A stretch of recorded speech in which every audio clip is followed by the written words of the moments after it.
Thank you देवा। किस लिए? अगर तुम वक्त पर ना आते तो। जो हो चुका उसे भूल जाओ, जो होना है उसके बारे में सोचो। अब हमारी एक ही प्रॉब्लम है, इन दोनों परिवारों को मिला के इनकी शादी कैसे कराई जाए। ये इतना आसान नहीं है देवा। उस पवार ने हम पर हमला किया, अगर ये बात भाई जान गए तो वो इस गांव में नहीं रहेंगे। मेरे बाबूजी ये सब जान गए तो गांव में रहने भी नहीं देंगे। इनकी शादी हो जाने तक ये सब किसी को पता नहीं चलना चाहिए। अब मेरा क्या होगा? आप फिक्र मत कीजिए चाचा जी, हाँ। आपको हिफाजत से मुंबई मैं भेज दूंगा। तू मुझे हिफाजत से भेजेगा? वो पवार के आदमी मेरी लाश को हिफाजत से कब्रिस्तान भेजेंगे। अब्बू की लाश? कुछ गड़बड़ हुई तो पहले उसे नहीं मारूंगा, तुझे मारूंगा। डिशुम डिशुम। मेरा बाप मर गया। बाबा मेरी माँ ने और मैंने खाना नहीं खाया। 2 रुपए दे दे बाबा। अरे ये क्या बड़बड़ा रहा है? कुछ भी नहीं जी, तुम्हारे बारे में सोच के इसे सदमा लगा है। तुम कहीं मर ना जाओ, यही फिक्र है इसके मन में।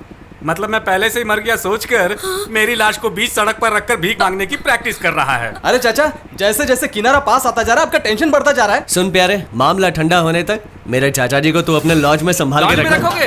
अब टेंशन मत लो चाचा, सीतापुर दिखाऊंगा, भद्राचलम भी घुमाऊंगा। भैया अरे आओ आओ आओ। ए त्रिशा। भैया। बात क्या है? रो क्यों रही? अरे कुछ नहीं भैया, ये आपको बिना बताए भद्राचलम चली गई थी ना, तो इससे बुरा लग रहा है। बस इतना ही है ना?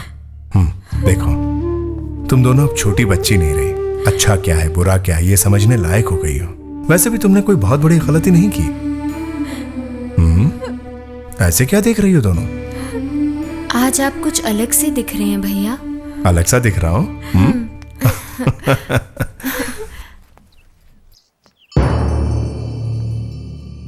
बेटा आनंद, तू कब आया बेटा? आ गया आनंद? तो अच्छा तो है ना बेटा।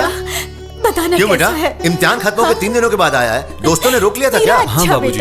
बाप रे, लगता है सब ठीक हो रहा है। माँ, अरे भैया तुम कब आए? तुम तो दुबले हो गए हो, ठीक से खाते नहीं क्या? क्यों भाई इतना टेंशन क्यों ले रहे हो? अच्छा रिजल्ट का सोच के डरो मत, सब ठीक हो जाएगा। चलो मेरे साथ घूम के आते हैं। तू इन 3 दिनों के लिए कहाँ गया हुआ था? बाबूजी मेरे दोस्त की शादी थी। घर में माँ बाप को बोल के जाना चाहिए, इतनी भी अकल नहीं तुझे? आ तो गया ना, अब क्यों डांट रहे हैं? राजश्री, इसे तुम्हारे लाड़ प्यार ने बिगाड़ दिया है। मेरे भाई की करतूतों ने मेरे सर को झुका दिया है। ये 3 दिनों तक गायब रहा तो कौन सा गलत काम कर रहा है ये सोचकर मैं कितना परेशान रहा, जानती हो? हाँ? बड़ा बेटा होने के नाते अपनी मेहनत से डॉक्टर बनकर इस घर की इज्जत बढ़ाना चाहता है। तू इसका छोटा भाई होने की वजह से ऐसा कोई काम न करना जिससे इसे शर्मिंदा होना पड़े। मैं खाना देखती हूँ। ए देवा, जा तू अपने कमरे में जा।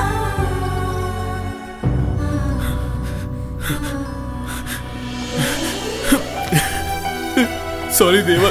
चुप हो जाओ, कोई देख लेगा। तुम्हें पिताजी से डांट खानी पड़ी। पिताजी से ही ना? बोलो चाचा जी, ये घर पसंद आया? वाह, सुपर है। इस चाचा को तो बहुत चाहता है ना भतीजे। सुनो जी, आज से हमारा हर रोज हनीमून है। अच्छा, घर में काम करने वाले नौकर चाकर है ना? ये सब आपके हाथ में है चाचा जी।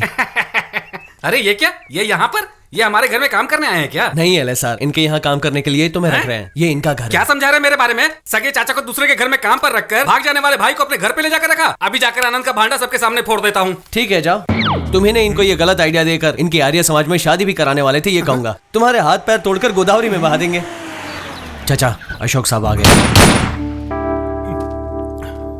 कौन है ये सब? नमस्ते सर। कुछ नहीं, बस आपकी बहन इनको काम पर रखने लाई है। पता नहीं ये लोग चोर लुटेरे हैं या बच्चों को उठाने वाले हैं या टेररिस्ट हैं, इसलिए गांव बदनाम हो जाएगा ये सोचकर मैं मना कर रहा हूँ। भाई बात यह है कि ये हमें भद्राचलम में मिले थे। बेचारी उसकी पत्नी और उसके पति दोनों बोट दुर्घटना में गोदावरी में बह गए। दोनों वहाँ बैठ करके रो रहे थे तो बिटिया इन्हें अपने घर पे काम पे रखने के लिए लेकर आ गई। इतने में देवा बीच में आ गया। प्रिया, अगर तुम चाहो तो ये यहाँ रह सकते हैं। आइए आइए। आपका नाम क्या है? एले सर। एले सर का मतलब? लॉर्ड सुबोध राज नहीं है, आप सुबोध बोल सकते हैं। मिस्टर सुबोध जी। यहाँ पर ध्यान से रहना होगा। ठीक है सर। देखो ये आउट हाउस में रहेंगे, ले जाओ इन्हें। अच्छा, थैंक यू सर। नमस्ते। अरे शिवा, इनको आउट हाउस में ले जाओ। बहुत सारी मस्ती करेंगे, और प्रिया, ठीक है ना? इनको अंदर ले जाओ। ये देखो यही आउट हाउस है। तेरा इरादा? आखिर ये कहानी क्या है? मेरी पत्नी मर गई, उसका पति मर गया, ये सब ड्रामा किस लिए है? सिंपैथी के लिए चाचा जी। हम सब मिली भगत हैं, ये जान गए तो वो तुम्हें यहाँ रुकने नहीं देते। झूठ बोलने से हमारा काम हो गया। कौन सा काम हो गया रे? मैं यहाँ, बेगम वहाँ, हम दोनों के बीच ये फासला मैं बर्दाश्त नहीं कर सकता। इतना बड़ा फासला रखना ही पड़ेगा। चप्पल से मारूंगा साले। तू कुंवारा है, तू क्या जानेगा ये सब? मैं खाने के बिना सो सकता हूँ। लेकिन बेगम से प्यार की तो बात किए बिना नहीं सो सकता।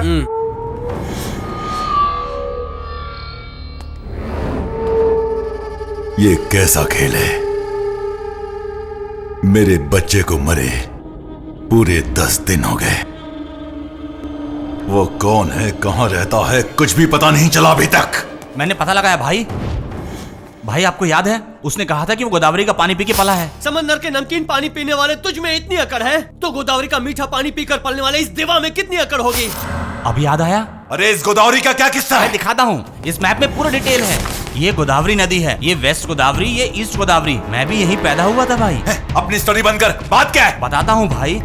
इस गोदावरी नदी के दोनों किनारे लगभग 50 गांव होंगे। इन गांव में ढूंढने से हम देवा को आसानी से पकड़ पाएंगे। कुछ भी कर, मुझे वो देवा चाहिए बस।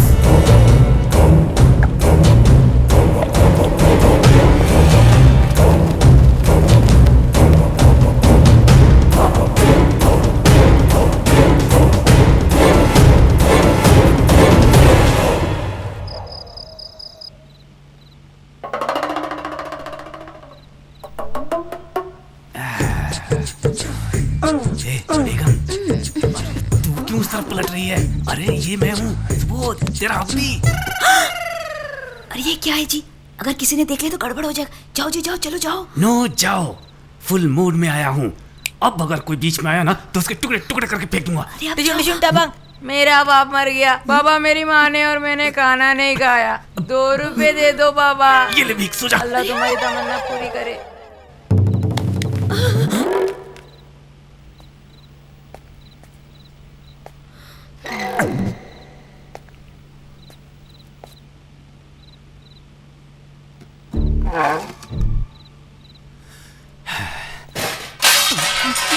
ए, कौन है वहाँ?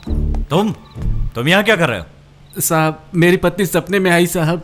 तो यहाँ किस लिए आए हो? वो क्या है, इनके पति इनके सपने में आए कि नहीं ये पता करने आए हैं तो क्या करोगे? इस बेचारी का पति नहीं रहा, मुझ बेचारे की पत्नी नहीं रही। दोनों बेचारे एक दूसरे का दर्द बांट लेंगे ये सोचकर आया सर। पागलों जैसी हरकत मत करो, फिर कभी अगर इनके आसपास दिखाई दिया ना। नहीं दिखा दूंगा सर। एक छोटा सा डाउट है सर, इस वक्त आप यहाँ पर क्या करने आए हैं? ठीक है मैं अपने सपनों की दुनिया में जाता हूँ सर। साले को भी अभी इसी समय पर आना था क्या? नमस्कार श्रीमान जी। नमस्कार। आस पास के 4-5 जिलों में अभी तक 200-300 शादियां इन्हीं हाथों से करवाई हैं। हमने आपके बुलावे की प्रतीक्षा कर रहा था। खुशी की बात है, बुलावा आ गया। श्रीमान आपकी बहन के लिए कैसा रिश्ता चाहिए बताइए। ऐसा परिवार देखिए जहां बहुओं को बेटियों सा दर्जा दिया जाता हो। दहेज कितना देंगे? जो मांगे दे देंगे। Unlimited dowry. लेकिन दहेज के लालची परिवार में मेरी बहन की शादी नहीं होगी। No dowry. श्रीमान मैं सीधे मुद्दे पर आता हूं, आपको कैसा लड़का चाहिए? धनवान, रूपवान या विद्यावान? गुणवान चाहिए। श्रीमान गुणवान इसमें नहीं है। अच्छे लड़कों को मैरिज ब्यूरो में ढूंढना बहुत मुश्किल है। इसके लिए गांव-गांव जाकर पूछताछ करके पता लगाना पड़ता है। ये काम आप मुझ पर छोड़ दीजिए। 1 हफ्ते के अंदर मैं अपने हाथों से आपकी बहन की सगाई करवाऊंगा। अच्छा चलता हूँ, नमस्ते। हाय त्रिशा, क्या बात है आज सुबह सुबह फोन? मेरे भैया मेरे लिए रिश्ता देख रहे हैं, तुमसे बात करनी है। फौरन मंदिर के पास आ जाओ। यही मौका है, अब देता हूँ सबको एक छोटा सा झटका।